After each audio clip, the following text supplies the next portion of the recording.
Okay, we're with Great Lakes expert Joe Balog, and Joe, we got a windy day on Lake St. Clair, and this is not at all uncommon. I think fishermen everywhere face windy conditions, and sometimes their solution is just plain find a place out of the wind, and that's not always your best option. What are some approaches, strategies, tricks you can use to fish more effectively in the wind? Well, yeah, I mean, here on the Great Lakes, you know, we're in actually kind of a protected area by our standards here, but wind is a fact of life. You know, this lake's 30 miles wide, so wherever you're going to fish, even a slight breeze usually puts some waves on the water. But there's definitely a couple of things, equipment-wise and your approach to the wind that really help you. First and foremost, the easy thing is, like, this is a blade bait. Okay, this is a silver buddy.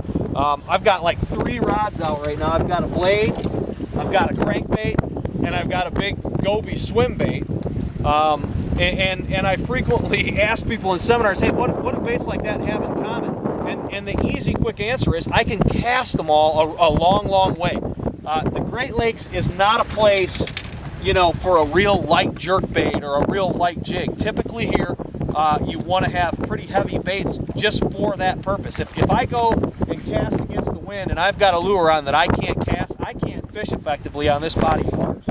So choose a crankbait that casts real well. Choose a fairly heavy tube, or in this case a blade bait, and that's definitely the first thing. And probably the second thing that makes a huge difference for guys that fish the Great Lakes all the time, I use a 52-inch shaft, long shaft, Minn Kota trolling motor.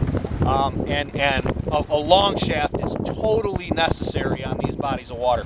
If you've got big waves and your trolling motor is splashing out of the water every time it comes up on the crest of a wave, you're just losing your bite in the water, and you don't have any momentum. So you need to have a big long shaft trolling motor. You need to have baits that cast real well, and then you approach it similar to the way that you approach fishing anywhere else. You know, right here we're fishing a little break line, a little bit of grass on a little break, and I'm nosing into the wind, and I'm holding in the wind, and I'm bringing my bait off that break, and as I tuck back, I move back up. So a big, heavy 36-volt trolling motor, baits that cast real good, and you could stay out here and be real effective, you know, pretty much all the time, regardless of the conditions.